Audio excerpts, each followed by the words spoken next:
In this problem it says, when a rigid body rotates about a fixed axis, all the points on the body have the same what?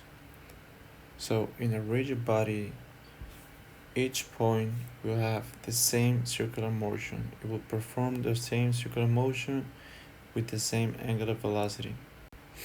Now the key word is that this body is rotating, so by first glance we can discard the first option. We can ignore that is gonna have the same linear displacement. That's not going to happen in this case.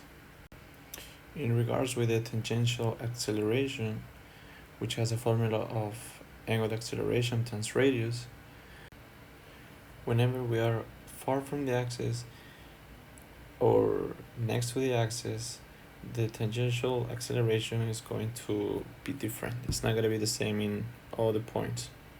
And that happens the same thing for the tangential speed, in this case represented as vt equals omega times the radius.